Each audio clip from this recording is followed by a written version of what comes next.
นนี้นะเมนเพื่อนนี่นะไปทางเดินประเทศที่อยู่ในประเทศไทยนี่นะอันบ่อนเขานั่งนะนี่บอก มีแม่ บ่อนนั่งนี่ คนคุเลบ่สาวผู้ไทยเด้อพี่น้องสาวผู้ไทย ใส่ทั้ง คนส ห วย ใส่ทางมะฮ้อยใส่ทางหอม ไข่มดแดง ไข่มดแดงมาเด้อพี่น้องอาหารชั้นสูงเด้อเป็นตาแซ่บค่ะพี่น้อง ใส่ทั้งหมู ใส่ทั้งเนื้อใส่ทั้งหมู สบายดี สบายดี สวัสดี FC ไทยลาวเวอร์ทุกคนทุกท่านเด้อจ้าสาวผู้ไทยยินดีต้อนรับเข้าสู่ซ่องแม่เลี้ยงเดี่ยวซะแนวเนาะเสียงก็อยากเวทเปลี่ยนแน่สบายดีซื้อ ส อะไร บายดีสื่อบัวลี เป็นน้าสาว เป็นน้าสาวของสาวผู้ไทย คือกันอยู่บ่พี่น้องค ค อม น เม ละ นต์ เรื่อง มาบอกเลยเด้อ คนละเรื่องเลย คอมเมนต์มาบอกเด้อนะสาวกับร้านสาวมาเที่ยวประเทศไทยอีกครั้งเนาะวันนี้สิพาร้านสาวไปไซเด้ ไป เนาะ เดินตลาดนัดตลาดแหลงใกล้ๆบ้านนี่แถวใกล้ๆมองผักนี่ อ๋อทุกคนสิได้ไปเดินตลาด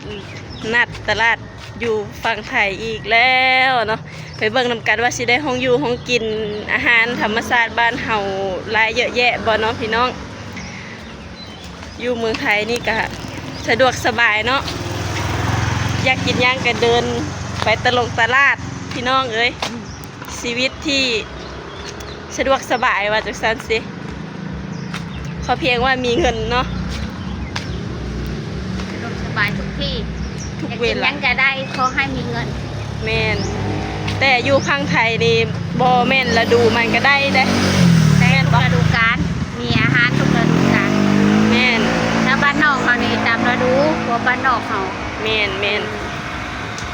อยู่เมืองไทยนี่ได้กินทุกฤดูกาล ไทยอุดมสมบูรณ์จ้าคอยก็เลยมักอยู่เมืองไทยเด้อค่ะ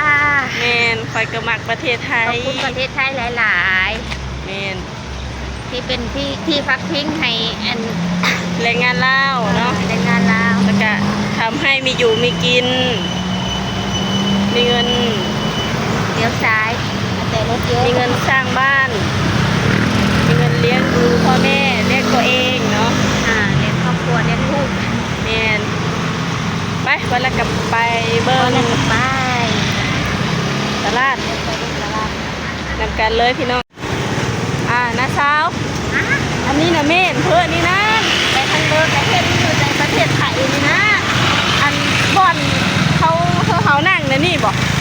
มีเมน บ่อนนั่งนี่บอกหรือว่าเมนเพื่อนดีนะ มอมใจน้ำประปาเพิ่นนะวะตัวประมาณนี้เลยเนาะพี่น้อง บอก น้าเมน ไปทางเลิกประเทศพี่น้องในประเทศไทยหรือชาวผู้ไทยที่คล่องใจเนาะว่าอันนี้มันเป็นยังหรือชาวเจ๋งนี่นะคิดว่า ใจน้ำประปา คิดว่าบ่นั่งเล่นเด้อพี่น้องชาวไทยไปนั่งลิ้นอยู่แต่ละ ได้น้ำปลาปลาบอก แต่ว่าตัวประมาณนี้แหละคันว่าผิดก็ขอโทษเด้อแต่ว่า แม่นบ่พี่น้อง เกี่ยวกับ FC น้ำประปานี่แหละ คอมเมนต์มาบอกเด้อเนาะเห็นทุกบ้านเนาะในประเทศไทยที่ไปทางเลยก็เฮ็ดได้น้ำปลาปลาเนาะเพิ่นว่าโอ้ชาวผู้ไทยเลยคิดว่าบ่นั่งลิ้นสะดอกคิดว่าเขา เวลามีอันนั้นก็เขามาเทียบกับน้ำเดี๋ยวนี้มันรู้ว่าเราเลยนี่มาเทียบกันอยู่ บอกฝาก FC คอมเมนต์บอกเด้อเนาะว่าเป็น บอกเลยนะ เป็นเต้าน้ำประปาหรือว่าเป็นบ่อนตังนั่งลิ้นบ่หรือว่าเป็นเต้าอีหยังแม่น ไปอยู่แคมป์ทางนี่ไปใช้เลยคือเห็นเลยเนาะเต้าแดงๆนะชาวผู้ไทยก็คล่องใจมานานแสนนานเนาะถึงตลาดแล้วค่ะอู้มีคนเยอะ เงินเกงละทัน ฮะกางเกงราคาถูกบ่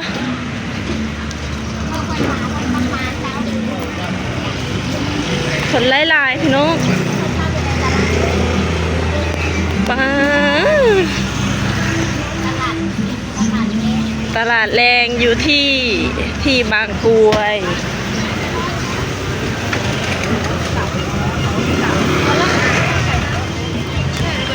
ว้าซูชิใครแต่อยากกินซูชิคนซื้อคนขายอะไรนี่พี่น้อง 30 สาวเราวมาเดินตลาดแรงที่ประเทศไทยจ้ามีแต่ของกินเยอะแยะมากมายอ้าวหน่อไม้ก็มีหน่อไม้บ้านเราก็มี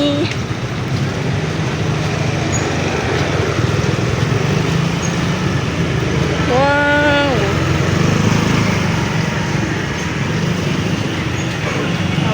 กล้วยกันงาม เจ้าเนี่ยเนี่ยหน่อไม้ไงที่พัดนะ ๆหน่อไม้ เจ้าเนี่ยไม้เก่งคนเอาบัตรคนมา หน่อไม้น่ะได้ทุกหน้าเนาะหยุดบอกว่าจะเป็นหน้าแรกหน้าคน เจ้าเนี่ยคือว่าราคาถูกนะที่ซื้อไปต้อนคือนะ อู้กางเกงสวยๆราคาถูกๆว้า ตัวก็ใส่ม้วน งามเด้ ๆเอาไม่ซื้อเลย ฮะเจ๊ใจดีนะสาวใจดีเพิ่นสิซื้อเพื่อสาวผู้ไทยพี่น้อง จะเอาเองเป็นมีอะไรตัวละตัวนี้กูซื้อแล้วซื้อค่ะตัวนี้กูซื้อแล้วตัว แถมม่วนๆเนาะ เสื้อม้วน ตอนนี้แม่สาวเพิ่นจะซื้อกางเกงเพื่อสาวผู้ไทยจ้าตัวละ59 บาท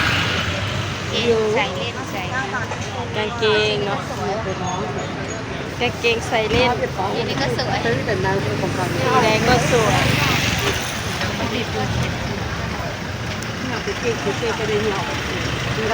คู่อีนี้ตัวละ59 บาทเอง ว้าวส้ม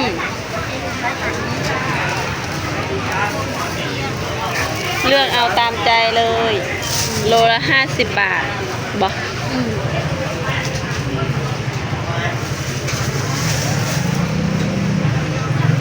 คนเยอะเนาะ ว่าเล็ก ตลาดแรงคนเยอะมากๆเล ร้าน ย หมู่บ้านสมตลาดหมู่บ้านสมชาย หมู่บ้านสมชายแบบเลือหวานแบบนี้บ่ ตรงนี้เอาตัวแน่นๆนะรวม เอาตัวเข้ม ลูกแน่น ๆส้มก็ลูกสวยๆพี่น้องอืมตลาดเมืองไทยของอยู่ของกินอยู่สุดยอดเลยโอ้ยผัก ดอกผักเด้บ่เอาวะดอกผักบัวเนี่ยไปแกง ดีแดงจะขี้เล็ก เอาไปแกงใส่ขี้เหล็กจ้า หนา ดอกผักบัวก็งามงาม ต้นหอม มีใครทุกอย่างเลยเนาะอุดมสมบูรณ์นะมีหน่อหน่อไม้ด้วยจ้าใส่บัวก็มีอีกมัดละเท่าใดนะ10 บาท มาละ10 บาท มัดละ10 บาทโอ้โหเพราะว่าพออีตู้ก็เพิ่นก็ฮู้เรื่องบ่ พูดแล้วเขาจะเป็นคนดีจัง อ๋อ เอามี เพราะพออีตู้ก็ เอา ฮู้ แบบ เรื่อง นี้หรือว่าแบบนั้นอย่า มีทั้งแบบใบ มีทั้งปั่นเป็นน้ำให้แล้วจ้า สะดวกสบาย สะดวกเอาไปซีมือเอาก็ได้ที่ต้องปั่นที่คัน 10 บาทพี่น้อง ใบยานาง เสร็จแล้ว ทางฝั่งไทยเพิ่นสิเอิ้นใบหยังใบยานางคือกัน ก็ บ่ ทางเหมือนกัน โอ้ซ้ำสิแกงจ้ะ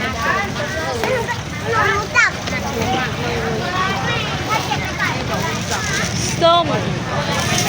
ว้ากุ้งตัวบักเนื้อเดินตลาดเมืองไทยนี่เดินแบบบ่เบื่อเลย ของกินของขายหลายขนาด ครบแล้ว ได้ยังแม่ หลายๆอย่างได้ทั้งดอกหอม เขาอี นี่ ตู้ ก็เชียวพานแหละก็อีตู้ ไปแกงขี้เหล็ก ใบยะนะ ใบยะนาง นี่ได้กางเกงนี่ร้ายโพด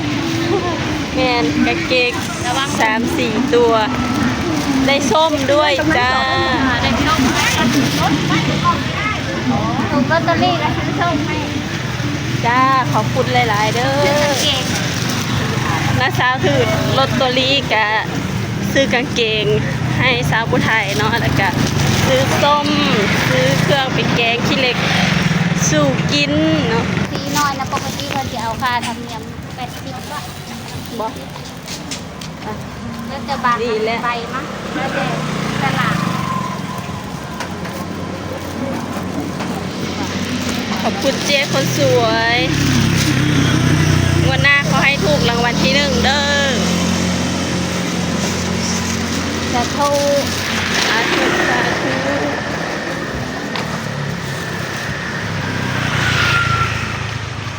บายบายสำหรับคลิปนี้ก็สิขอจบไว้เพียงเท่านี้เนาะ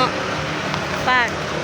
กดไลค์กดแชร์กดติดตามเพื่อเป็นกำลังใจให้สาวผู้ไทยและก็น้าสาวเนาะ ติดตาม Facebook แกเด้อชื่อบริษัทยาหลวงเด้อ Facebook แกเด้อ ฝากติดตาม ครีเอเตอร์มือใหม่เนาะ ครีเอเตอร์มือใหม่บริษัทยาหลวงเด้อไปฝากติดตามหน่อยเด้อพี่น้อง แม่นฝาก FC ติด ฝากใน ตาม อ้อมอกอ้อมใจพี่น้องหน่อยเด้อ จ้า ฝากช่องน้อยๆบ้านหลังน้อยๆของขวัญเด้อจ้าบ๊ายบาย แล้วพบกันคลิปหน้าค่ะ น้องมาเบิ่งแม่ครัวแกงขี้เล็กก่อนเด้อครัวเพิ่นว่าเบิ่งแน่นี่นะน่ากินบ่พี่น้องคุเลดูคุเลให้เบิ่งแน่ กุลีกุลีคน คนคุเลอ่ะบ่สาวผู้ไทยเด้อพี่น้องสาวผู้ไทย ใส่ทั้ง คนส ห ว อย ย ใส่ทางมะฮ้อยใส่ทางหอม ไข่มดแดง ไข่มดแดง อาหาร มาเด้ ชั้นสู อง พี่น้องอาหารชั้นสูงเด้อเป็นตาแซ่บค่ะพ่อพี่น้อง ใส่ทั้งหมู ใส่ทั้งเนื้อใส่ทั้งหมู